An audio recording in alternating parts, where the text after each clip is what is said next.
Todaiji. Ang sabi guys, ang ganda oh. Laki no. Shikomuko Teihai. Dito sa Kobe, parang teppanyaki style.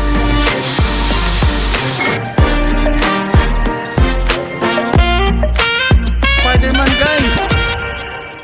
Hello guys and welcome back to my channel. So it's another day here in Osaka. So for today, ang itinerary natin is pupunta tayo sa Nara and then after nun is pupunta naman tayo ng Kobe. So ang gagawin natin sa Nara is pupuntahan natin yung Todaiji Temple and of course is mag-roam around tayo doon sa Nara Park. So kung ano man yung mga makita natin doon is pupuntahan natin.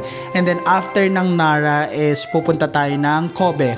So of course, titikman na natin yung sikat na beef or Kobe beef nila doon. And then after, babalik dito sa Dotonbori, sa Osaka. And then magta-try ng mga iba't ibang street foods. So tara guys, samahan nyo ako. Let's go! I-update ko lang din pala kayo.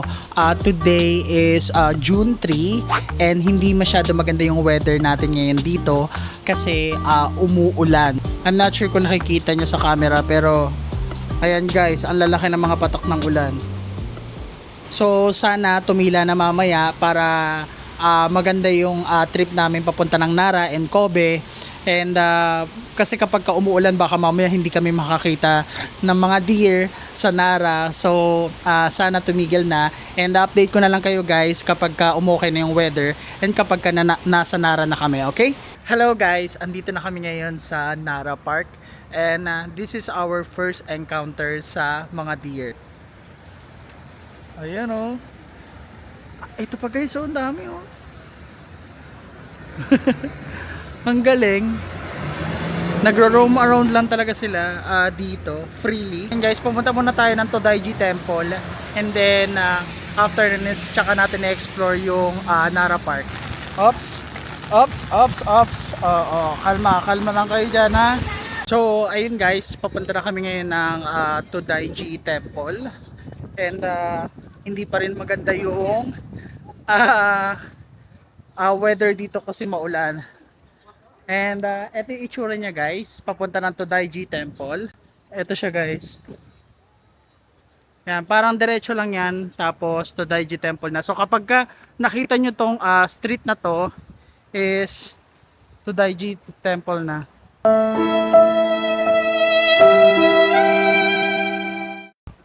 O yan, nagbaw siya. Guys, nagbaw siya kahit wala akong pagkain.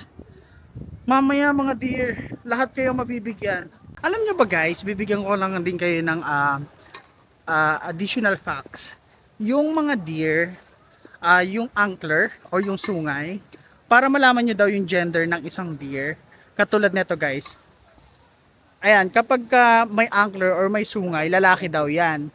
And then, kapag wala naman is babae. So ito guys, babae, yan, dahil wala silang sungay. Ito naman guys, yung lalaki. Ayan oh, bruskong yung galaw oh. Ay, yung ano, guys, tumitingin sa atin. Oh, kalma lang ha. Kasi nanunuwag din daw yan minsan eh. And guys, dito pala, unlimited ang pearl. Ayan, unlimited pearl. So, kapag kinulang kayo sa milk tea no ng pearl, pwede kayo mag-refill dito. Joke lang guys. Pops nila yon.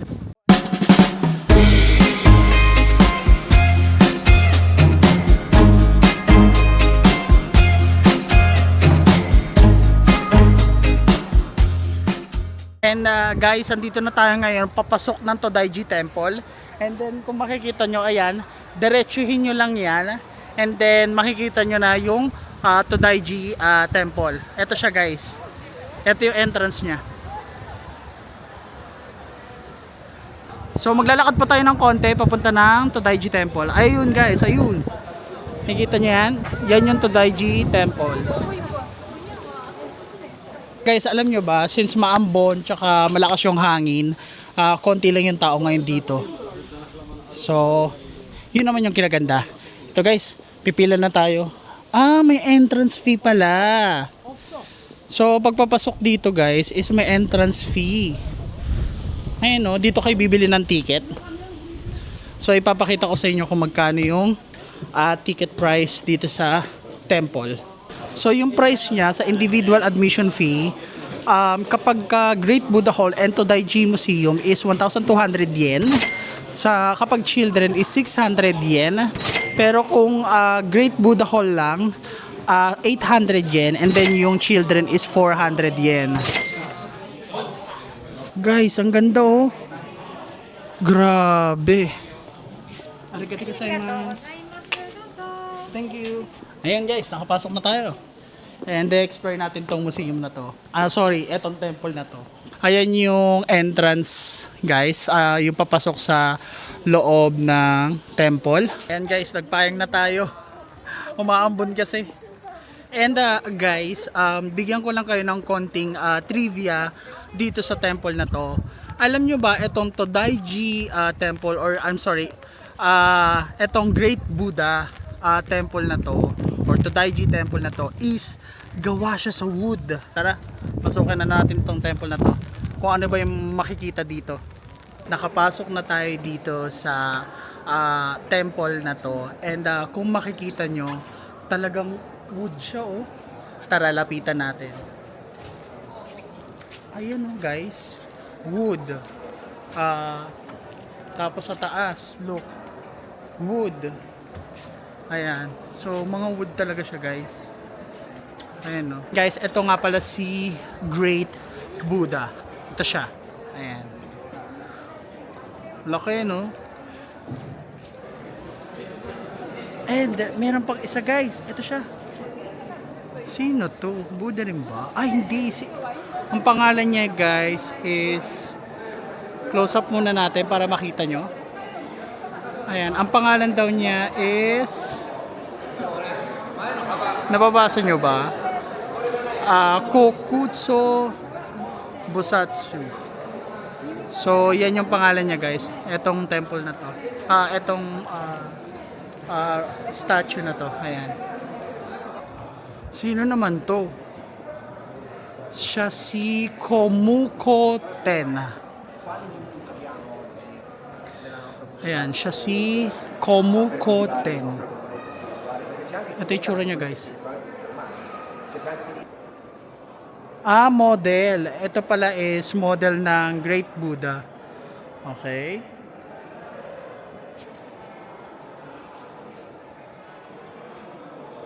Okay, gets ko na guys. So, sabi dito, 300 years ago, ito daw yung itsura ng Great Buddha Hall. Ito siya. Ganito pa siya kaliit.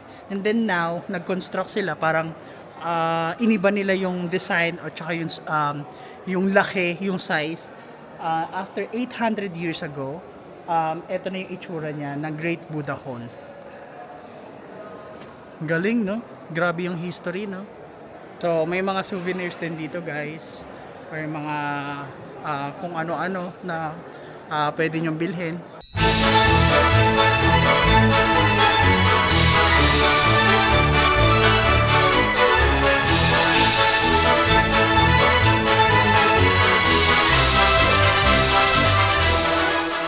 It was at this moment that he knew. He fucked up.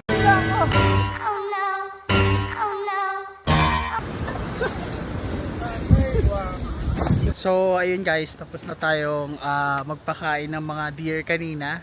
Grabe, kapag ka nakita nilang may food ka, talagang susugurin ka nilang napakarami. Minsan may mga iba pang mga deer na talagang tutuhugin ka, ganon. So, ayan, may mga deer pa rin dito guys, katulad yan. Hello. So, yun, tapos na tayo dito guys sa Nara. Nakapasok na rin tayo ng Todaiji Temple. And hello. May gusto mag-hi sa camera. Todaiji Temple, tapos nakapagpakain na rin tayo ng deer. Wanna say hi? Ayan siya. So guys, yan, since may sungay siya, lalaki yan, lalaking deer yan. So ang next naman na pupuntahan namin guys is Kobe. So itatry na namin yung steak or yung Kobe beef steak. So tara guys, i-update ko na lang kayo kapag andun na kami sa Kobe. Ayun guys, hello, andito na kami ngayon sa Kobe after 1 hour and 40 minutes. Ang tagal ng biyahe mula Nara papunta dito sa Kobe. So guys, andito na kami ngayon and unang-una namin gagawin dito is kakain ng Kobe beef steak. So ito siya guys, ito yung paligid niya. Ayan.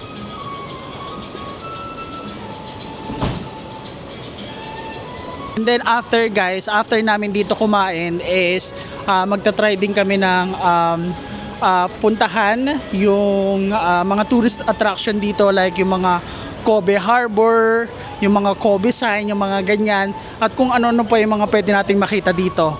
But for now, since anong oras na rin, time check, it's 2:21 PM Japan time. So kailangan na namin kumain kasi hindi pa kami kumakain. And now titikman na namin ngayon yung Kobe beef. So tara guys, samahan nyo kami. Let's go. Tsura niya dito sa Kobe. So punong-puno ng mga Kobe beef. So now itatry natin siyang tikman dito. Yung original na Kobe beef dito sa Japan. Ayan. So dito daw papunta. Steakland. I think ito na guys, Steakland Kobekan. Ayun guys, ito pala yung mga price niya. Ayan, post nyo na lang yung video kung gusto nyo makita. Ayan, andito na kami sa loob ng Kobe Beef Steakland. So itatry na natin. Akala ko kanina sarado pero bukas naman, nakapasok naman kami. So tara guys, itry na natin yung Kobe Beef. And ito pala yung itsura niya guys. Ayan yung itsura niya. So parang teppanyaki style na iluluto sa harapan mo.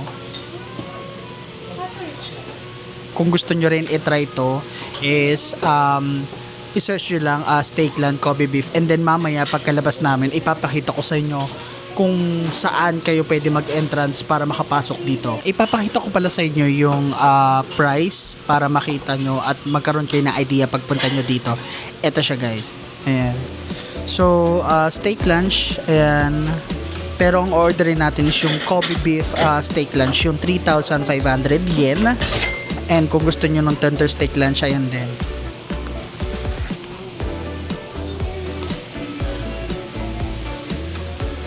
Ayan, post nyo na lang guys ha.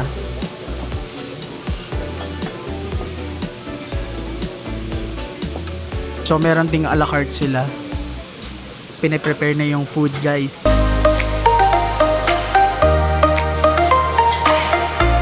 Ayan, pine-prepare na sa amin guys. Ayan guys, ito na yung beef. Ayan, meron siyang mushroom. Okay, thank you.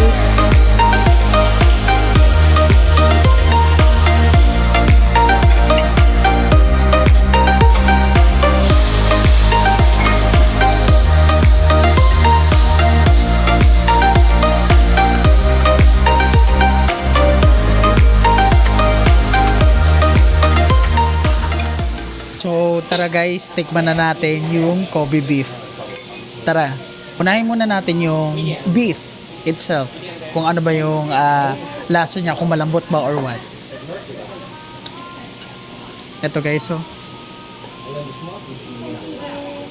Yan. So let's try.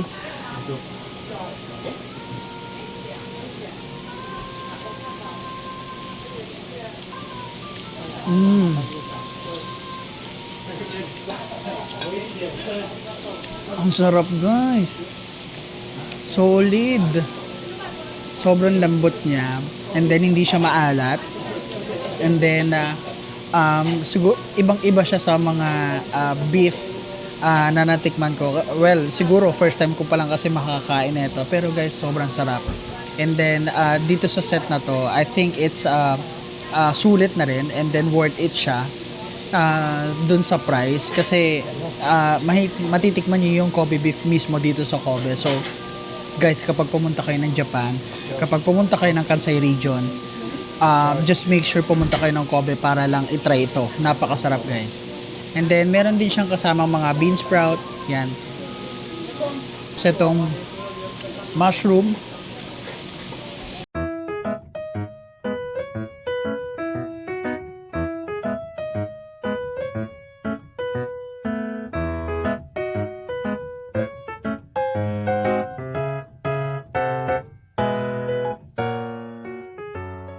Ayun guys, tapos na kami kumain sa Kobe Beef Steakland and wala akong masabi. Grabe, sobrang sarap ng beef nila doon. Kaya ang daming pumupunta, ang daming mga tao ang may alam doon kasi ang sarap talaga, sobrang sarap talaga guys. Like, ang lasa niya, parang yung beef nilagyan lang ng asin tapos ng pepper. And then syempre 'di ba pinapili ka kung medium rare, medium well, ganyan. Mali pa nga yung pagkakasabi ko eh. So pero grabe. Pagkakagat nyo kasi ng meat guys, natutunaw na sa mouth nyo eh. Kaya ganun sobrang lambot. And then yung mga side dishes niya sobrang sarap din. So kaya kung ako sa inyo, kapag pumunta kayo ng Kobe, wag nyo palalampasin kumain sa Kobe Steakland. Hello guys, nandito pala kami ngayon sa Chinatown sa may Kobe. Eto siya guys. So dito marami ding mga kainan, mga street foods. Yan, oh si Spider-Man guys. Hello Spider-Man. So ayan, puro mga kainan din nandito guys. Oh, Kobe beef daichi. Ayan. Ang dami din mga kainan guys. Ayun o, ang sasarap na Xiaolongbao guys. Oh. 500.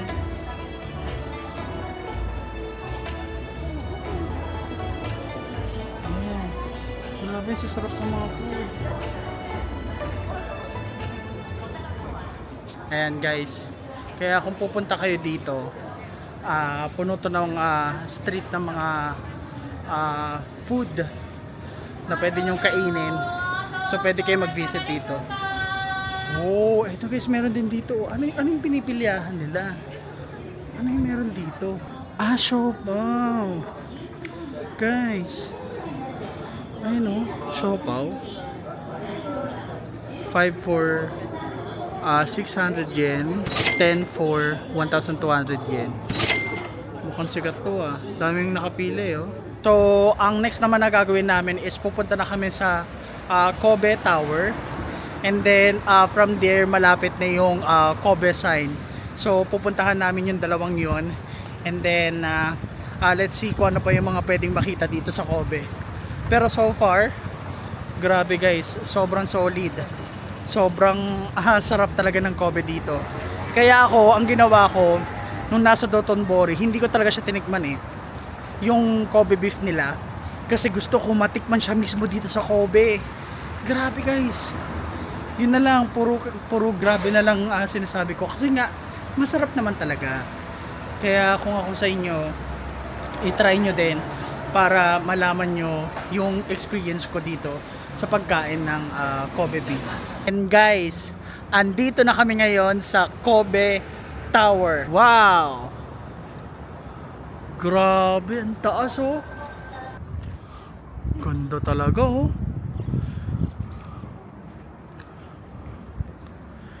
Ito guys, feeling ko Kobe Harbor to. Pero if mali ako, i-correct nyo na lang ako. And kung makikita nyo guys, kaya ako nasabi kanina na ang Kobe is hindi puntahan ng mga turista. Kasi tingnan mo naman, 'di ba? Hindi crowded, wala masyadong tao. Alam niyo 'yun? Ayan, may Ferris wheel din doon. Tapos ito na yung Kobe Tower. Kaya yung sinasabi ko na since nasa Osaka na rin kayo, puntahan nyo na yung mga karatig lugar or ano ba, city dito sa Japan, especially kapag ka nasa Kansai region kayo. Actually, plano nga namin pumunta sana sa Himeji.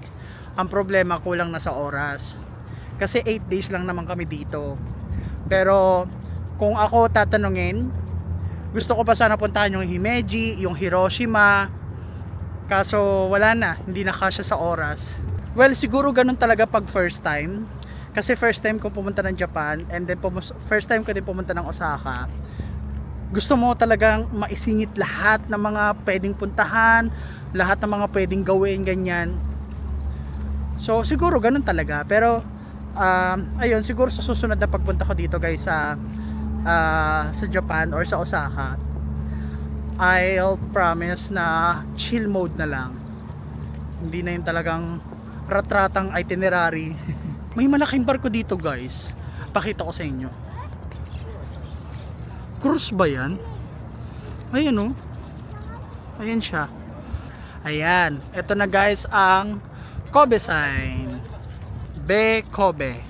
So yun lang, I guess yun lang yung pupuntahan namin dito sa Kobe. And umaambon na din kasi.